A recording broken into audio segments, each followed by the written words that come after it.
नमस्कार, मी आभा माळकर. आपण पाहत आहात लक्षवेध. मंडळी, मुंब्रा येथील उबाटाच्या शाखेचा जो खोळ झाला किंवा जो राडा झाला तो आपण सगळ्यांनी बघितला, ऐकला असणार. ही शाखा बुलडोजर लावून पाडण्यात आली, ती अनधिकृत होती आणि त्यावरून उबाटा सेना आणि शिंदे यांची शिवसेना यांचे सैनिक एकमेकांना भिडले.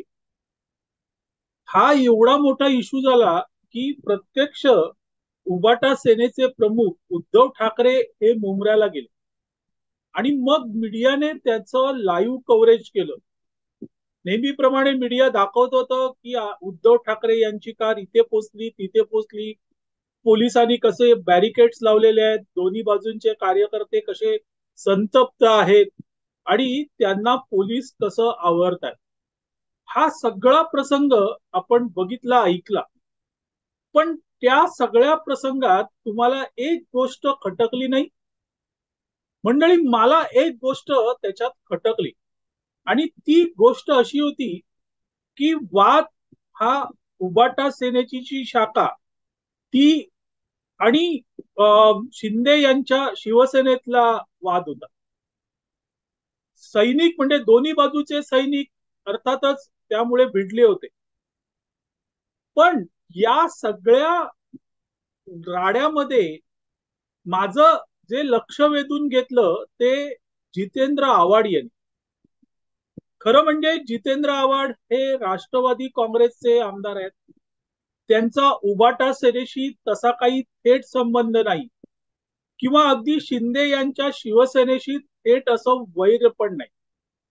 हा, महाविकास आघाडी म्हणून उबाटा सेना आणि शरद पवार यांची काँग्रेस हे मित्र आहेत, त्यांची आघाडी आहे. आणि मुंब्रा म्हणजे ज्या ठिकाणी ही शाखा होती त्या ठिकाणचे आमदार जितेंद्र आव्हाड. आता हे दोन साम्य जर आपण सोडली तर तसं म्हणजे या राड्याशी जितेंद्र आव्हाड यांचा दुरान्वयी संबंध नाही. पण मित्रांनो, तुम्ही जर बघितलं किंवा ऐकलं असेल तर या सगळ्या राड्यामध्ये जितेंद्र आव्हाडच पुढे पुढे होते. ते बोलत होते, ट्विट करत होते, मीडियाला बाईट देत होते आणि कोणाच्या बाजून तर अर्थातच उबाटाच्या बाजून. ते सांगत होते की बॅनर फाडले, रात्री कोणतरी आलं बॅनर फाडून टाकले. मग त्या ज्या गाडीतून ते माणसं आली तर ती गाडी आम्ही पकडली आहे, तिचा नंबर हा आहे. इतकं वाव जितेंद्र आव्हाड या सगळ्या राड्यामध्ये पुढे पुढे होते की शेवटी उद्धव ठाकरे यांनाही सांगावं लागलं की इकडचे स्थानिक आमदार जितेंद्र आव्हाड हे आमच्या सोबत आहेत.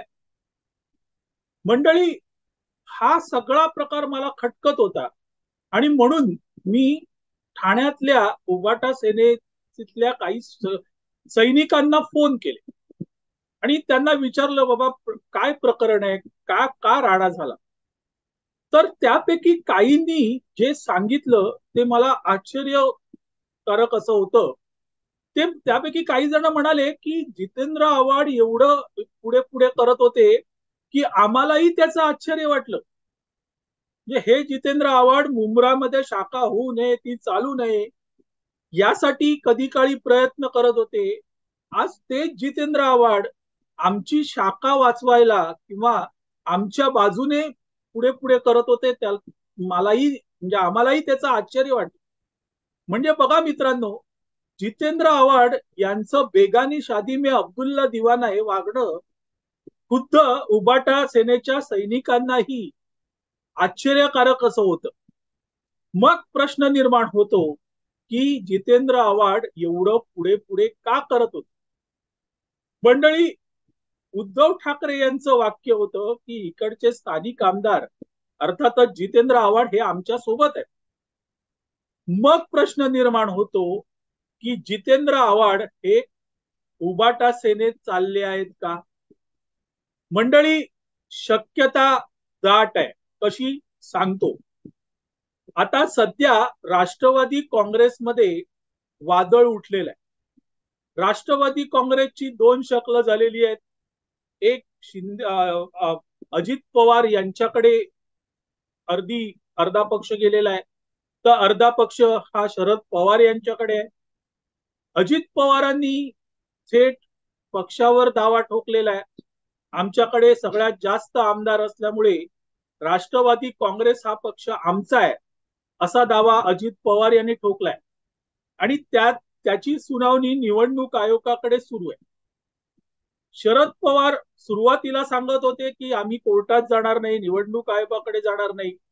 पण आता त्यांनाही निवडणूक आयोगाकडे, कोर्टाकडे आपला पक्ष वाचवण्यासाठी धाव घ्यावी लागलेली आहे. अशी एकंदरीत परिस्थिती असताना मित्रांनो, ग्रामपंचायतीचे निकाल लागलेत आणि त्यात अजित पवार गटाला काकांच्या गटापेक्षा दुप्पट तिप्पट जागा मिळाल्या. ही सगळी परिस्थिती असताना तिथे काका स्वतः अस्थिर आणि चलबिचलित आहेत. कारण पक्षच जर हातातून निघून गेला तर उरणार काय? आणि त्यातही काकांना चिंता आहे आपल्या कन्येची, म्हणजे सुप्रिया सुळे यांची. आणि या सगळ्या पार्श्वभूमीवर एक बातमी आली मित्रांनो, आणि ती बातमी अशी होती की अजितदादा हे डेंग्यूतून बरे झाल्यानंतर ते दिल्लीला अमित शहा यांना भेटायला गेले. पण त्याच्या अगोदर त्यांनी शरद पवार यांच्या बरोबर चर्चा केली. आता ही नेमकी चर्चा काय? तर असं म्हटलं जात आहे की मी स्वतः एक व्हिडिओ केला होता की शरद पवारांना भाजप सोबत सत्तेत जायचं आहे का? शक्यता तर नाकार शकत नाही. आणि शरद पवार यांच्याबद्दल सगळंच अनप्रेडिक्टेबल असतं. आणि त्यामुळे अजित पवार हे शरद पवार यांचा संदेश घेऊन तिथे तर गेले नसावेत का? तर परिस्थिती अशी आहे मित्रांनो, शरद पवार हे उद्या कधीही अजितदादा यांच्या सोबत जातील किंवा अजितदादांना सांगतील की बाबा तुम्ही आता पक्ष बघा, पक्ष सांभाळा, माझ्या कन्येची योग्य अशी देखभाल करा आणि तुम्ही पक्ष सांभाळा, हे नाकारू शकत नाही. मंडळी, इतकं सगळं झाल्यावर प्रश्न असा निर्माण होतो की मग जितेंद्र आव्हाड यांचं काय होणार? मंडळी, ज्या वेळेस राष्ट्रवादी काँग्रेस फुटली त्यावेळेस अजितदादांना शिव्याशाप देण्यात सगळ्यात आघाडीवर कोण होतं? तर अर्थातच जितेंद्र आव्हाड होते. इतकंच काय, पहाटेचा जेव्हा शपथविधी झाला तेव्हा अजितदादांच्या विरोधात कुठेही बॅनरबाजी झाली नाही. पण अगदी जितेंद्र आव्हाड यांच्या मतदारसंघात ती बॅनरबाजी झाली. अजितदादांचे पुतळे जाळण्यात आले. हे सगळं विचारात घेतलं तर तुमच्या लक्षात येईल की जितेंद्र आव्हाड हे कितीही काकांच्या अगदी क्लोज असले तरीही अजितदादांच्या मात्र ते क्लोज नाहीत. किंबहुना जितेंद्र आव्हाड हे अजितदादांच्या ब्लॅकलिस्ट मध्ये आहेत. आणि अशा वेळेस जर काकाच अजितदादांबरोबर निघून गेले तर जितेंद्र आव्हाड यांना अजितदादांच्या राष्ट्रवादीमध्ये कुठलंही स्थान नसणार, हे नक्की आहे. मग आपलं काय? हा प्रश्न निश्चितच जितेंद्र आव्हाड यांना सतावत असणार. आणि त्यासाठी मित्रांनो, जितेंद्र आव्हाड यांच्याकडे एकच पर्याय उरतोय आणि तो म्हणजे उबाटा सेनेत जाण्याचा.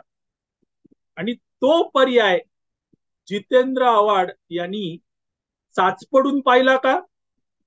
मित्रांनो, शक्यता नाकारता येत नाही. कारण ज्या पद्धतीने मुंब्रा राड्यामध्ये जितेंद्र आव्हाड वागत होते त्याचं आश्चर्य खुद्द उबाटा सेनेच्या सैनिकांनाच वाटत होतं.